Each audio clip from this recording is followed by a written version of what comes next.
Once you can understand that for your organization, like, why does this space exist? That's really where you can start to rebuild the vision for what does this place need to do? What does it need to be about? How does it need to feel? What services does it need to offer?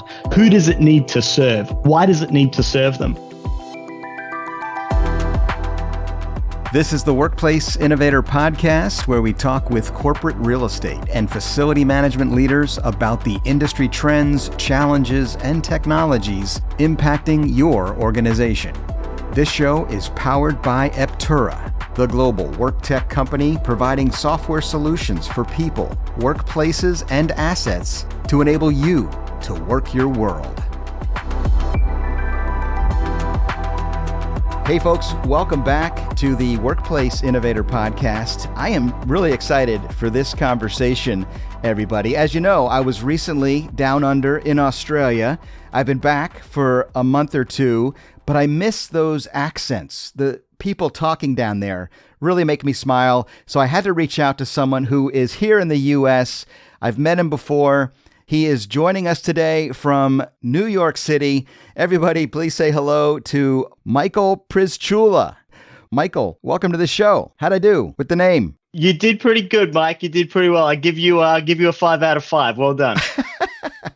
Yeah, this is going to be the Mike P meets Michael P show. We'll put that in the promotion for this episode. I'm really excited. So, Michael, as I mentioned, we've chatted before, and you are here in the U.S., based in Austin, Texas. Is that correct? Yeah, I've called Austin home now for just over 10 years, and yeah, spend quite a lot of my time up in New York City. So you've well established yourself here in the States, but you still hold on to a little of that Australian accent. You're from what part of Australia? Remind me. Yeah, so I'm originally from Adelaide, South Australia, born and grew up there. And before we click record, we're talking about Australian rules football and what footy means. So much fun. My trip was amazing. Everybody, if you haven't heard the series of interviews I did while in both Sydney and Melbourne, please check the archives and you'll hear some great conversations with leaders from companies like Nike and Salesforce and Unispace. So many great workplace leaders. And as I mentioned, Michael, you and I have met in person. You are the managing director at Accenture for intelligent and digital workplaces. I love it. Tell me what that means. Yeah, thanks, Mike. And again, it's great to be here. Yeah, so I'm the managing director for intelligent digital workplaces at Accenture. And essentially, I kind of sit at a really, I think, fortunate position within the organization. My primary role is providing consulting services to our clients in both the technology, corporate real estate, and facilities management area around how to apply technologies to those spaces. But at the same time, we have, as Accenture, we're a 700,000+ user organization. We have more than 700 buildings across the globe. And we are very fortunate to have Accenture as one of our consulting clients as well. And so my team gets to work with our own internal organization about what we're doing with our own portfolio, what we're doing with our own workplaces. We have a really good partnership with them around being able to come and try new things out, innovate on new technologies, on the new ways that people can work, try things out, fail fast, and help to bring both, an innovative workplace to our own employees and to our guests, to our partners, to the visitors to our space, but also be able to come away from that for our clients with a tried and tested set of tools, techniques, experiences that we've tried that we know that work and we can help our clients to be successful with as well. So really, really fortunate to be in the role that I am in the organization that I'm in, the team that works for me and the team that we work with in our internal organization. That's fantastic, Michael. Such a perfect match for this podcast. And you were on another show that Accenture put out not too long ago where you talked about this opportunity we have, right? You say we have this once in a lifetime opportunity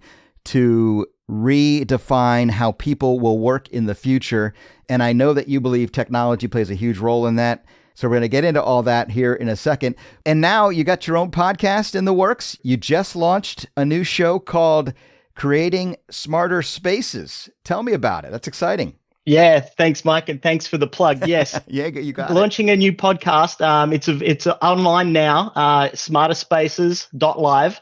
We're going to be talking every episode about different aspects of how technology can be used at that intersection of real estate, facilities management, and workplace. Talking about common questions that I get asked, topics of the day, and really just trying to share some of the things that I've had the fortune to learn in speaking to so many clients and being able to try and fail at a number of different types of technology implementations. So excited to get it out there in the wild here.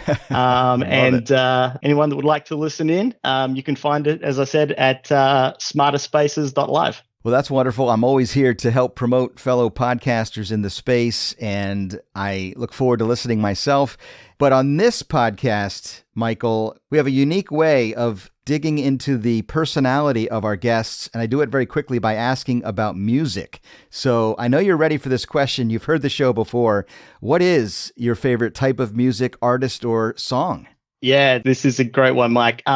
So I have a pretty eclectic playlist, I will admit. Sure. But the one that I'll call out today, and this one's just come back into my repertoire in the last probably 8 weeks now, has been one from my early teenage years, and that's been Public Enemy. Wow, so some hardcore rap coming our way. They did. It did come back in, and I had the privilege just now, probably 6 or 8 weeks ago, to actually sit down in person with Chuck D for a couple of hours before I had the privilege to interview him on stage at a Purposeful Intent event. Very cool. It was definitely a fanboy moment, something that me as a boy from Adelaide, Australia, never thought that I'd have probably even the ability to ever go to a Public Enemy concert, let alone sit down with someone who was a childhood hero for that many hours and just listen to him talk about his life and where he's got to today. So he's come back into the repertoire pretty strong recently, and it's kind of been an unexpected life moment for me there a couple of weeks back. So great. That's really cool. Well, he got game. He does. For sure. Chuck D. It's one of the legends, one of the OG of the genre, for sure. And I hope you'll do him proud today by bringing the noise on this podcast. So I won't try to sing Public Enemy or rap anything here because I won't do it justice, but I got to go back and revisit some of those songs. But what a great opportunity you had there. Well, listen, the other thing we like to do on this show to get things started, we're talking about some challenging times in the world of work and the workplace. Do you have a favorite motivational quote you could share with us?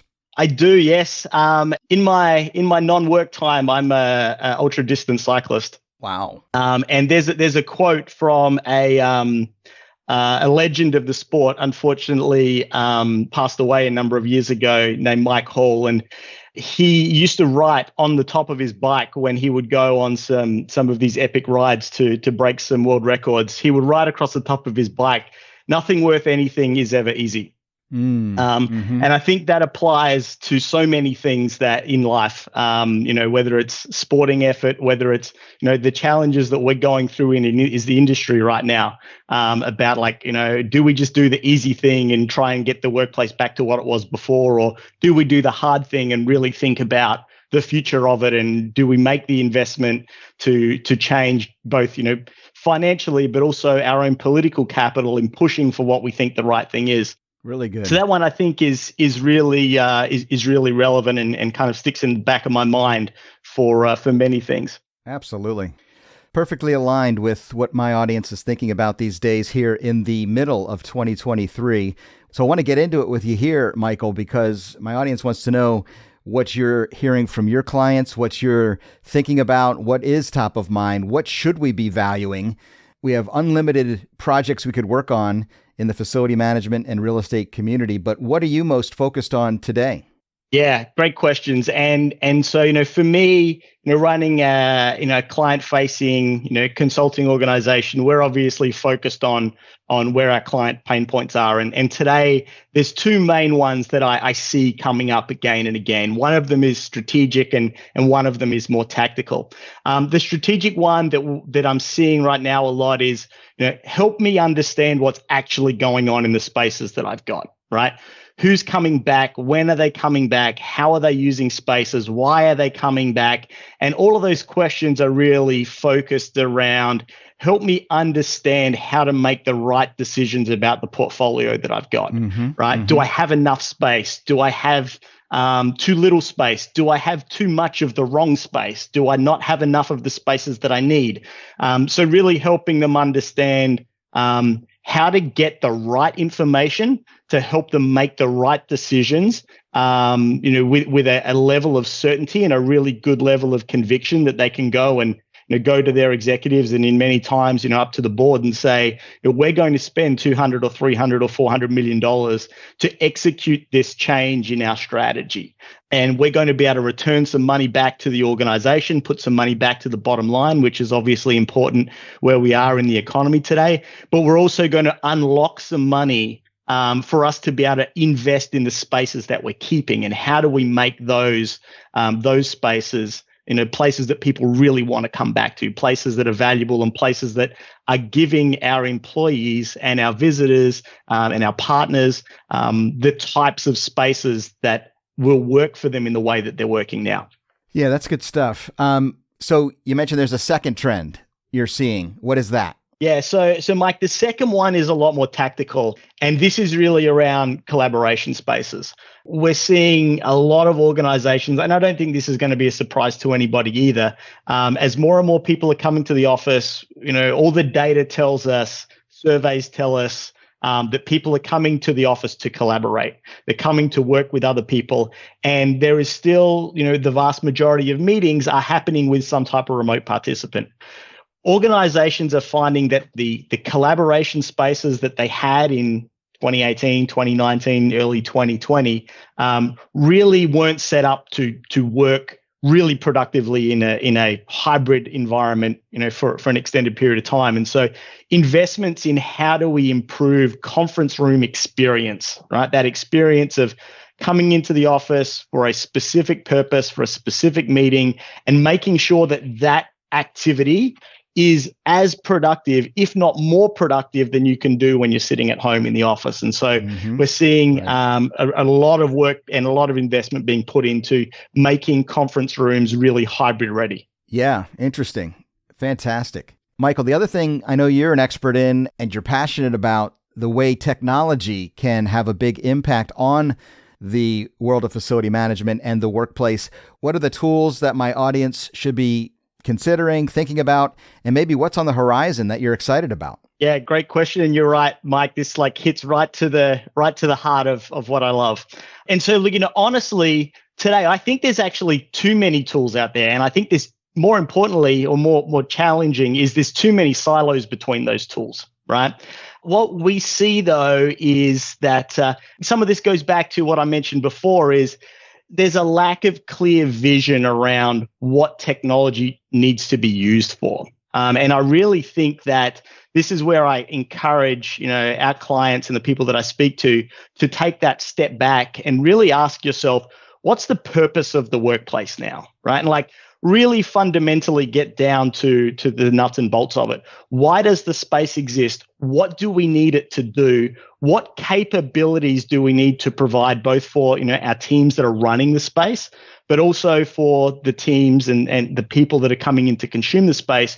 What capabilities do we need to offer them? And then we need to build the tool sets around them, integrate them together and build and provide the capabilities that they need to do their jobs. One of the things that has been really amazing to me is I transitioned over into spending a lot of my time in this space over the last 5 or 6 years, is it reminds me of the IT industry of 20 years ago. There's lots and lots of little tools, and I call them little, they're big tools, but they're very focused on doing a certain thing.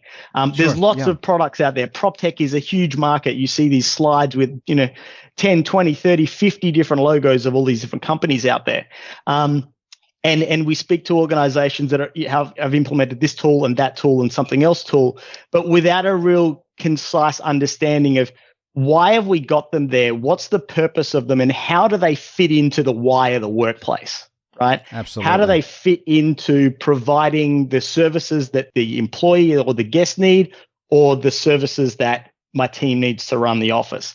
And I think once all of those things come together, and I feel like we're at this point now, and I can see in the Aptura as one example in the roadmap of starting to bring these tools together and be able to bring more value to organizations, because I think that's where many organizations are missing, and quite honestly, where we get asked by a lot of our clients to help them bring these different either tools together, bring data from different tool sets together to help them make decisions about either how they're operating the space or how they need to change the space. And so that's sort of where I see that the biggest opportunity and impact is make sure you've got the right tools to do the right things and understand what the purpose of that tool is and how it drives back to the purpose of that workspace, and then make sure that you're being able to leverage and combine the information and the automation that those tools give to you together to either, again, operate the space more efficiently or improve the experience of the people that are consuming it. Exactly. And I don't want to make this a commercial for Aptura, but you're right. That's exactly what we're talking about all the time here. I'm privileged to have kind of an insider view of the technologies that will help both create those great experiences and manage the assets that we are in charge of maintaining. So it's a big challenge, big opportunity, a big world out there of the built environment. And I have just this front row seat watching it all come together. So very exciting stuff. So, Michael, you mentioned earlier that you are seeing organizations track very carefully who's coming back and why they're coming back and what goes on in an office that maybe can't be done remotely or via digital platforms. What are you seeing? What is the role of the office for the future for human beings? That's what I like to talk about here. Awesome. And Mike, if it's not apparent by now, I have a lot of thoughts on these topics. So, yes, you do. I love it. I love it. Happy to share. So look, let me first say, I'm a huge believer in the office, right? I penned an article midway through 2020 that's out there on LinkedIn and Medium, and maybe you can post it in the show notes for the audience. Sure thing. About where I saw this whole pandemic remote work, where I saw this playing out, and where I saw the future of the remote office, or the future of the office, after the pandemic. But the one thing that I challenge all of our clients to do is ask themselves this one question. It's like, what's the purpose of your office? And I don't mean that at like a superficial level.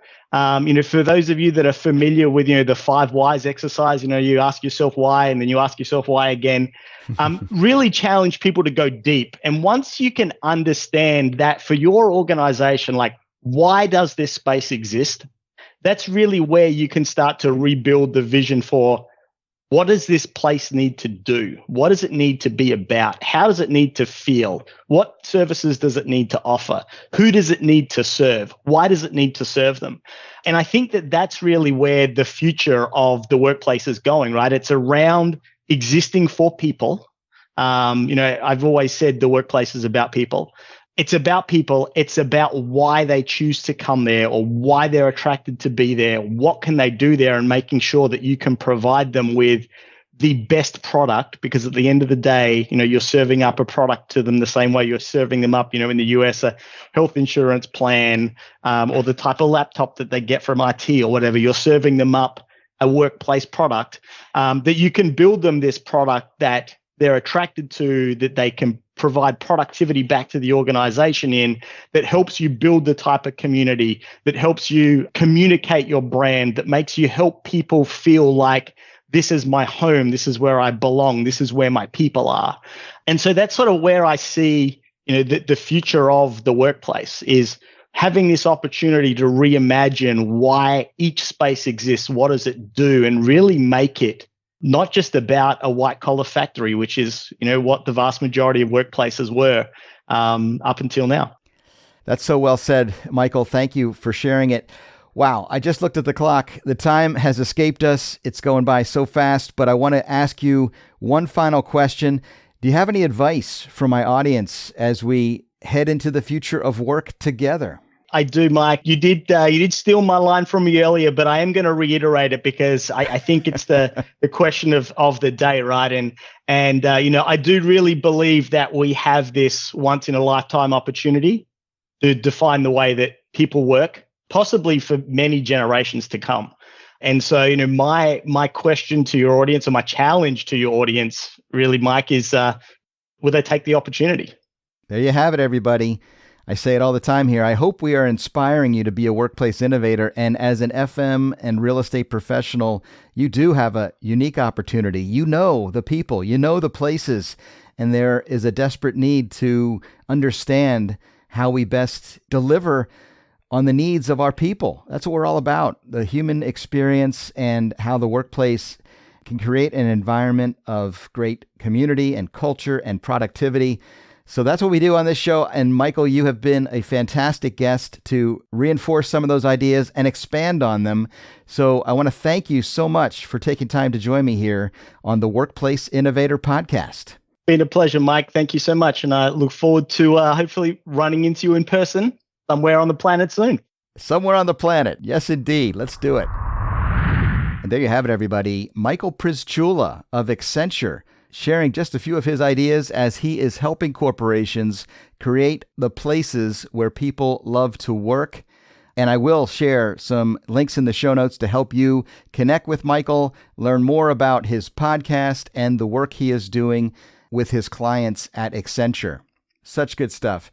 I hope you enjoyed that conversation as much as I did. If so, would you please share this podcast with a colleague or a friend, anyone who might like to join us as we continue on our journey to encourage and inspire you to be a workplace innovator.